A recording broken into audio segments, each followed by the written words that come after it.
Hello, এটা আমার first ever একটা ইন্টারঅ্যাকশন প্লাস ব্লগ বা কী বলে এই ভাষায় আমি জানি না। তো এটা আমি ডাইরেক্ট ইউটিউবে পোস্ট করব, কারণ আমি ইউটিউবেও এনগেজ থাকতে চাইছি তাই কারণে। তো আমার নাম সায়ন্তিকা দত্ত। আমার বাড়ি বালুরঘাটে, দক্ষিণ দিনাজপুর, মানে ওয়েস্ট বেঙ্গল, দক্ষিণ দিনাজপুর, বালুরঘাটে বাড়ি। আমি পেশায় যদি পেশার কথা আসে তাহলে প্রথমে সোশ্যাল ওয়ার্কার বলি। কেননা আমার বাবা রঞ্জিত কুমার দত্ত পেশায় রিটায়ার্ড স্কুল টিচার, প্রাইমারি স্কুলের হেডমাস্টার মশাই, মানে রিটায়ার করেছেন বাবা। আমার বাবা, আমার বয়স আগে বলি, আমি খুব পাজলড হয়ে যাচ্ছি just because of my first ever blog. যদি কোনো ভাষাগত ভুল হয়ে থাকে এবং বলার সৌন্দর্যটা একটু কমে থাকে, তার জন্য প্রথম ব্লগ হিসাবে আমাকে একটু ক্ষমা ত্রুটি যেগুলো হয় সেগুলো মার্জনা করবেন। তো আমি আগে আমার ইন্ট্রোডাকশনটা দিই, তারপরে আমার কাজেরটা দেবো। তো আমার নাম সায়ন্তিকা বললাম, আমার বাড়ি বললাম, আমার বয়স বর্তমানে 28+। পড়াশোনা করেছি, যেটুকু করা দরকার সেটুকু করেছি, যেমন গ্র্যাজুয়েশন, এমএ, বিএড সবই করেছি। বিএড করেছি, কিন্তু যেহেতু বর্তমান সোসাইটির অবস্থা, আমাদের পশ্চিমবঙ্গর মানে স্কুল সার্ভিস কমিশনের অবস্থা, গত 2013 কি 14 সালে লাস্ট এসএসসি, তারপরে আর হয়নি রিক্রুট। সেই কারণে বসার সৌভাগ্য হয়নি, বিএড করে হয়নি সৌভাগ্য। তারপরে এবার আসি কাজে।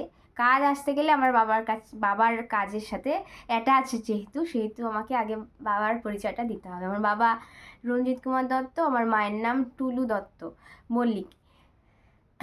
আমার বাবা 1956-এ জন্ম, 27শে ডিসেম্বর। আমার বাবা প্রথম জীবনে একজন ইলেকট্রিশিয়ান, যেটা বলে আর কি, মানে ইলেকট্রিকের কাজ করা, টিভি রেডিও, তখন তো রেডিও থাকতো, রেডিওর কাজ করা এবং টিভি সারানো ইত্যাদি ইলেকট্রনিক্স ইঞ্জিনিয়ারিং করেছিল এক সময়। সেটা আমি বলছি কত সাল সেটা হবে, 79 অর 89 এরমই, আমি ঠিক কারেন্ট জানি না। আমার যদি সৌভাগ্যক্রমে আমি সেকেন্ড ব্লগ আপলোড করি তাহলে, বা আমি মানে কন্টিনিউয়াসভাবে আমার নিজের বিষয় এবং আমাদের বিষয় যেটা নিয়ে আমি ব্লগিং চ্যানেল বা ইউটিউবে অ্যাক্টিভ থাকতে চাইছি বা অডিয়েন্স গ্যাদার করতে চাইছি, তাহলে সেগুলো বলা যাবে প্রমাণ সমেত। অবশ্যই, এমনিতে মানুষের মুখের কথা বিশ্বাস করবে না, তবে করেছিল। এবং তারপরে বাবা 1995 পর্যন্ত ওইটাই প্রফেশন ছিল। অ্যান্ড দেন 1995-এ আমার মার সাথে আমার বাবার বিবাহ হয় এবং 96-এ আমি জন্ম হই। 97-এ আমার বাবা চাকরি পায় প্রাইমারি স্কুলে। সেটা চাকরিটা পায় হলো, যদি দক্ষিণ দিনাজপুরে কেউ থেকে থাকে বা চেনেন, পশ্চিমবঙ্গের দক্ষিণ দিনাজপুরে কুশমন্ডি ব্লক, কিন্তু আমাদের মহিপাল দিঘি নামে একটা দিঘি আছে, যেটা বেশ বড়, অনেকে জানে চেনে, বা দিঘিটা পরিচিতির অনেকেই জানে। তো সেই মহিপাল জায়গা থেকে 5 কিলোমিটার আরও ভেতরে, মানে বাগডুমা বর্ডারের কাছে, যা গ্রামটার নাম মস্তেল। আমাদের পোস্ট অফিস বলে, আমাদের বলতে আশ্রমের পোস্ট অফিস বলে পূর্ব মোল্লাপাড়া, ব্লক কুশমন্ডি আর থানাও কুশমন্ডি। আর পিন নাম্বারও বলে দিচ্ছি, যেহেতু অ্যাড্রেস বলছি, 733124। আমার বাড়ি কিন্তু বালুরঘাটে, এবং বসত বাড়ি এইটা, যেটা থেকে আমি ব্লগটা করছি, সেটা আমার বাড়ি। আমার বাবা এখানে বাড়ি করে এবং কর্মসূত্রে সেখানে চাকরি করে, এবং চাকরি করতে করতে তখন থেকেই আমার বাবা তো, মানে এরা তো হঠাৎ করে কোনো একটা মানুষের কিছু না, লাইফের সূচনা হয় না, কোনো নিজস্ব বিজনেস বলুন, যেটাই বলুন না কেন, কোনো সূচনা আগের থেকে একটা প্ল্যান থাকে মানুষের। তো আমার বাবারও ছোটোবেলা থেকে হয়তো প্ল্যান ছিল, যে সোশ্যাল ওয়ার্কের প্রতি একটা ঝোঁক ছিল বরাবরই। তো যখন বাবা চাকরি সূত্রে যোগ হয়ে যায়, তখন তো একটা ফিক্সড ইনকাম অফ সোর্স থাকে, তখন হেল্প করার যে একটা মানসিকতা সেটা বাস্তবায়িত করারও একটা পসিবিলিটি দেখা যায়। সেখান থেকে আমার বাবা বাগডুমা এপি স্কুলের টিচার ছিলেন এবং সেখানে একটা বাচ্চাকে দেখে যে চায়ের দোকানে যেরকম অল্প বয়স চাইল্ড লেবার যেটাকে বলে, যে অল্প বয়স্ক 6 বছরের একটা বাচ্চাকে দিয়ে চা পাঠাচ্ছে, যে যা ওই ওই টেবিলে চা দিয়া যা, এরকম ধরনের ভাষা যেটা বলা হয়, যেটা ন্যাচারালি আমরা দেখে থাকি চলতে ফিরতে। তো সেরকম দেখে থেকে প্রথমে প্রশ্ন আসে যে এইভাবে কেন কথা বলছো, ওর বাবা মা জানলে পরে খারাপ পাবে। তখন সেই চায়ের দোকানের মালিক বলে যে ওর বাবা মাই নেই বা অনাথ বাচ্চাটা, এবং তার দেখাশোনার কেউ নেই, সে ওইভাবেই নিজের ইনকাম নিজে 6 বছর থেকে করে। তখন বাবার মাথায় আসে যে যদি এইগুলোর ধরনের তো একা নাই, এরকম তো অনেক আছে বাচ্চা যারা বাবা মা নেই, বা বাবা আছে মা নেই, মা আছে বাবা নেই, বা একজন আছে দেখা যাচ্ছে মা মরে গেছে, বাবা আছে, বাবা অন্যত্র বিয়ে করে নিয়েছে এবং বাচ্চাটা পড়ে গেছে, এরকম প্রচুর কেস আছে। তো তখনকার কথা বলছি আমি, আমার জন্মের পরে 1 বছর পরেকার কথা বলছি, 1997 যখন বাবার চাকরি হয়। তো 1998-এ ওই বাচ্চাটা নিয়ে ওইখানের এক স্থানীয় একজন বাসিন্দা একটা পরিত্যক্ত জমি ছিল, সেই জমিটা আমার বাবাকে দান করে দেয় আশ্রমের নামে, আশ্রমের সৎ উদ্দেশ্যের কারণে। ওটা একটা শ্মশান ছিল বলতে গেলে, পরিত্যক্ত জমি। তো সেখানে কেউ বসবাসের যোগ্য ছিল না, সেটা আমার বাবার হয়তো সৎ উদ্দেশ্যের কারণে ওখানে থেকে যায় এবং আশ্রম শুরু হয়। বর্তমানে সেখানে 30 জন অনাথ বাচ্চা আছে। তাহলে মোটামুটি আমি 27 বছরের একটা স্টোরি বলছি। এটা 27 বছর, যখন 27 বছর ফট করে বলে দিলাম তো ফট করে যায় না, প্রচুর স্ট্রাগল আছে, কখনো বলা যাবে, আমার বাবাকে ইন্ট্রোডিউস করানো যাবে ভিডিওর মাধ্যমে। অবশ্যই আমি এটাকে কন্টিনিউ করতে চাই, তাই জন্যই ভিডিওটা বানানো। আর এই আমার একটু সময় লাগবে, হয়তো 4-5টা 10টা ব্লগ বা ভিডিও আপলোড করার পরে হয়তো আমি বেসটা বুঝতে পারবো, কেমন করে থাম্বনেল সেটিংস হয় অ্যান্ড অল দ্যাট থিংস। আমি সত্যিই জানি না, তবে চেষ্টা করছি যাতে অডিয়েন্সটা পৌঁছাতে পারে। আমাদের পাবলিসিটি হয়নি, সোজা কথা, আমরা সেভাবে আমার বাবা চাইতে পারে না। আমার বাবার সাথে কথা বললে বা পরিচয় হলে, যদি কেউ কোনো দিন কারো সৌভাগ্য, আর আমাদের সৌভাগ্য হয় যে আপনারা কেউ আসেন যে আমাদের আশ্রমে বাচ্চাগুলোকে দেখতে বা আমাদেরকে দেখতে, জায়গাটা দেখতে, কেমন করে খায়, কেমন করে থাকে, কেমন করে কি হয় না হয়, কোথা থেকে পাই, এগুলো প্রচুর প্রশ্ন আসে মানুষের মধ্যে। তো সেগুলো সাক্ষাৎ না হলে ওগুলো বলা যায় না, আর বলে একটা শর্ট নোটে বলা যায় না, ওটা একটা লং স্টোরি। বাচ্চাগুলো 4 বছর 4 বছর বয়সে, 4.5 বছর বয়সে যারা অনাথ, যারা এরকম তো অনেক আছে, যেরকম নিডি প্রচুর আছে। যেহেতু আমাদের কোনো গভর্নমেন্ট মানে রেকারিং বেসিসে আমাদের গভর্নমেন্ট কোনো হেল্প আসে না, বা এখনও আজ পর্যন্ত আসেনি, সেই কারণে আমার বাবাকে পুরোপুরিটা টানতে হয় বাবার বেতনের টাকায়। এখন রিটায়ারমেন্টে যেটা মানে আমাদের পেনশন পায় সেটার টাকায় আমাদের সংসার চলে, মানে আমাদের বাড়ি এই বালুরঘাট এবং আশ্রম। যেহেতু আমরা একটাই মানে বাড়ির তো মানে আমরা তো একটাই, আমার বাবাই তো মেন সোর্স অফ ইনকাম, তো একভাবেই জিনিসটা চলে, এখানে কিছু ওখানে কিছু করে চলে। এবং মানুষ যারা আসে ফেসবুকের দৌলতে, মানে এখন তো সোশ্যাল মিডিয়া খুবই একটা কমন ব্যাপার, সবাই করে, সেই কারণে আমাদের 2017-18 সাল থেকে আমাদের এরকম ফেসবুক প্রোফাইল আমার এবং আমার বাবার। তখন থেকে একটু একটু কম বেশি ছাড়ার ফলে অডিয়েন্স আমাদের মানুষজন আশেপাশের আমাদের দক্ষিণ দিনাজপুর বাদ দিয়েও উত্তর দিনাজপুর থেকে, কলকাতা থেকে, শিলিগুড়ি থেকে এসেছে, কিছু দিয়েছে, খাবার দিয়েছে। আমাদের তো সবটাই কিনে খেতে হয় বা যেভাবে হয় আর কি, একদম গ্রাম, অজপাড়া গা যেটাকে বলে সেরকম। আজকে 7 বছর 8 বছর হলেও ইলেকট্রিসিটি পৌঁছেছে, বোঝাতে পারছি নিশ্চয়ই স্ট্রাগলটা, মানে আপনারা প্রত্যক্ষ না দর্শন করে সেই জিনিসটা ধরতে পারবেন না। তা আসুন কথা হবে, আর সেই যে মেন্টালিটিটা জিন কাজ করেছে সেইভাবে আমিও সেইভাবে তৈরি হয়ে গেছি। ছোটোবেলা থেকে বাবাকে ওইভাবেই দেখেছি। এখান থেকে অনেক স্ট্রাগল গেছে, ওটা আমি বলছি না। স্ট্রাগল বলার জন্য তো জীবন পড়ে আছে, মানে অত সবার আছে, আমাদের বেশি আছে, কারণ আমাদের শুধু নিজের পেট না, আমাদের আরও সাথে অনেকগুলো পেট চালাতে হয়, যে আর একটা ইনকামে চলে সেটা, সেই কারণে স্ট্রাগলটা একটু বেশি। তো কখনো বলা যাবে। আমার বাবা একটা দৃষ্টান্ত, ওনার কথা এবং আমাদের আশ্রমের কথা সবার জানা উচিত এবং সবার আসা উচিত। আর এই প্রতিষ্ঠানের যে একটা মেন মোটো কাজ করে যে আমি এক হাত দিয়ে দান করবো আর এক হাত জানবে না, এটা এখনকার দিনে চলে না, একটু হলেও জানাতে হয় বা পাবলিসিটি করতে হয়। আমার বাবা কোনোদিনও বলে উঠতে পারেনি যে কোথায় কী করেছে, কাকে কী দিয়েছে, কোনো বলেনি। দান করে গেছে, দান একভাবে দান করে গেছে, এখনও করছে, এখনও নির্দ্বিধায় করছে। এখনও আমি এখানে বালুরঘাটে, আমরা অল্টার করে থাকি, আমি এখানে থাকলে বাবা ওখানে থাকে, বাবা ওখানে থাকলে আমি এখানে থাকি। আমার বাবা এখনও গ্রামে।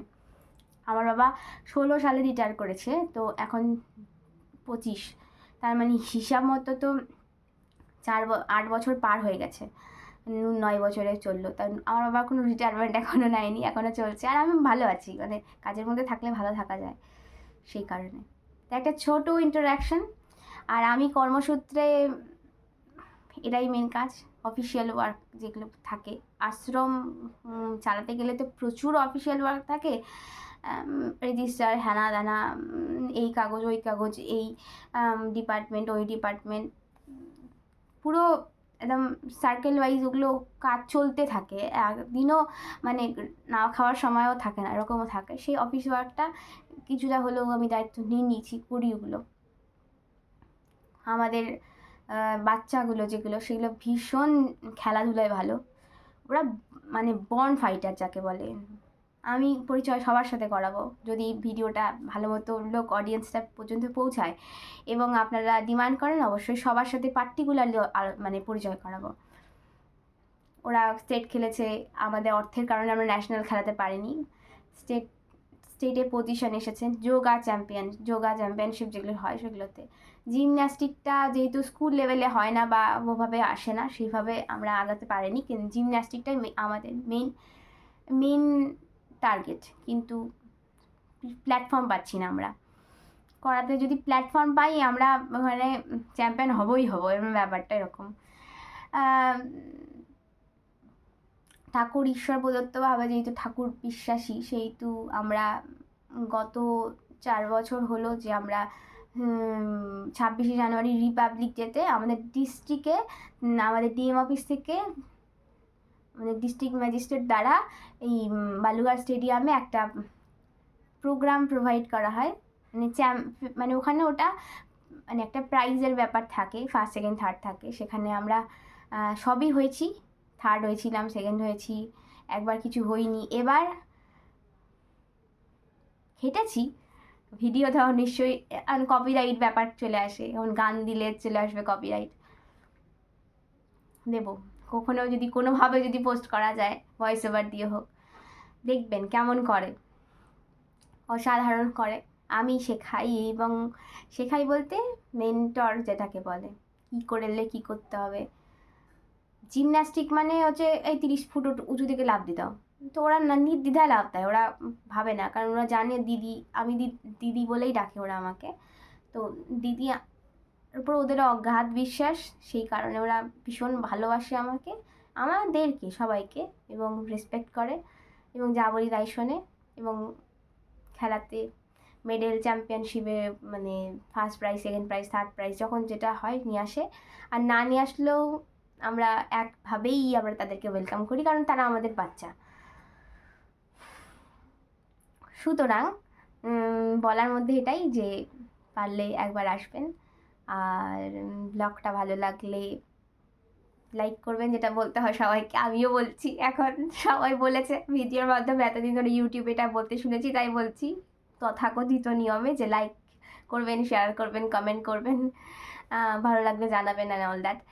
প্লিজ জানাবেন, আমাদের দরকার সাপোর্ট, মানে ম্যান পাওয়ারের খুব অভাব, তো তাই আমরা করো জোরে বলছি, যে আমি বলছি যে আমাদের অডিয়েন্স প্রয়োজন, মানে আমাদের যে একটা, মানে ইউটিউব তো মানুষের বিভিন্ন পারপাসে ব্যবহার করে, আর অনেক তো আমরা তো বিভিন্ন খারাপ জিনিস তো কিছু দেখাচ্ছি না, একটা অতি প্রয়োজনীয় জিনিস দেখাচ্ছি যেটা মানুষের জানা প্রয়োজন এবং মানুষের হেল্প প্রয়োজন। হেল্প, ফাইন্যান্সিয়াল হেল্পের থেকেও মেন্টাল হেল্পের প্রয়োজন, যে না এই অর্গানাইজেশনটা এত বছর ধরে 27 বছর ধরে একনিষ্ঠভাবে চলে আসছে এবং উইদাউট এনি সাপোর্ট এটা বড় হওয়ার দরকার আছে, বা এটা 30 জনের জায়গায় যাতে 300 জন রাখার ব্যবস্থা করার দরকার আছে। সেটা কিছু কিছু হলেও সমাজের সবার উপর বর্তায়, আমাদের তো বর্তায় কারণ আমরা আমার বাবা সৃষ্টি করেছে, আমি মেয়ে, আমার কাছে অপশন নেই, বা আমাকে এটা দায়িত্বের মধ্যে পড়ে যে বাবার এই যে উদ্যোগটা আমি ধরে রাখি, চেষ্টা করছি, কিন্তু তার বাদেও আমাদের ম্যান পাওয়ারের খুব দরকার। তাই এতক্ষণ ধরে বকবক করলাম, কিন্তু আমাদের ম্যান পাওয়ারের খুব দরকার, সেই কারণে ভিডিওটা আমি পোস্ট করব। পারলেই মানে ফলো না সাবস্ক্রাইব, সরি বলতেই ভুলে যাচ্ছে, তো সাবস্ক্রাইব করবেন আমার চ্যানেলটাকে। আর এটা আমি আমার চ্যানেলে পোস্ট করব বা আশ্রমের চ্যানেলে পোস্ট করব, আমার দুটো চ্যানেল। আমি আশ্রমের চ্যানেলটা জাস্ট 1-2 দিন হলো খুলেছি, এখনও পর্যন্ত একটা ভিডিও মনে হয় দিয়েছি কি দিইনি আমার খেয়াল নেই। আমি কর্মব্যস্ততায় এতটা জোরে থাকি যে আমি রেগুলার ওয়াইজ কিছুই পোস্ট করতে পারি না। তাছাড়া বিভিন্ন কাজে জড়িত, আর অনেক কাজে জড়িত, যেগুলো ধীরে ধীরে আসবে, একটা একটা করে বলবো। আপাতত এটা ইন্ট্রোডাকশন পিরিয়ড, মেন আমার পরিচয়টা আমি আপনাদেরকে দিয়ে রাখলাম, যে আমি কে এবং আমার ফ্যামিলি ব্যাকগ্রাউন্ড কী এবং আমার ব্যাকগ্রাউন্ড কী এবং কী উদ্দেশ্য নিয়ে আমি ভিডিও আপকামিং ডেজে পোস্ট করব। আর যদি ইন্টারেস্টেড থাকেন যে আশ্রমটা কেমন এবং আশ্রমে আর কি কি হয়, বা আমার জীবনে আর কি কি হয়, বা আমি আর কোন কোন কাজে জড়িত, বড় বড় কাজে জড়িত, সেগুলো আমি অডিয়েন্সের উপর ছেড়ে দিলাম, যে আপনারা যদি আমাকে সেই বুঝে আমাকে বলেন, যে কমেন্টস আসে যে দেখতে চাই, অবশ্যই দেখাবো, এবং না বললেও হয়তো দেখাবো, কারণ আমি চাই যে এই জিনিসটা কন্টিনিউ করা, ইউটিউবের দরুনই হোক, ফেসবুকের দরুনই হোক, বা সোশ্যাল মিডিয়া একটা পাওয়ার, সেটা আমি এতদিন মানে ওই জিনিসটাকে ইউটিলাইজ করিনি, এখন করতে চাইছি, কারণ আমার মানুষের খুব দরকার। ম্যান পাওয়ারটা ইজ ভেরি ইম্পর্টেন্ট, কারণ উইদাউট ম্যান পাওয়ার একটা বড় জিনিস চালানো ইম্পসিবল হয়ে যায়। হ্যাঁ, ফাইন্যান্সিয়াল স্টেবিলিটির থেকেও প্রয়োজন মেন্টাল স্টেবিলিটি, ওটা ডিস্টার্ব হয়ে যায়। কিন্তু মানুষ থাকলে পরে একটা সাপোর্ট থাকে, যে না আমার কাছে লোক আছে, আমি ভেঙে যাব না, আমার চারিদিকে লোক আছে, তো ওটা সাপোর্টের প্রয়োজন। সেই কারণে এই ইউটিউব চ্যানেলটা আমি অ্যাক্টিভ করতে চাইছি, আর সেটার জন্য অডিয়েন্স প্রয়োজন, ভিডিওটা আপনাদের দেখা প্রয়োজন।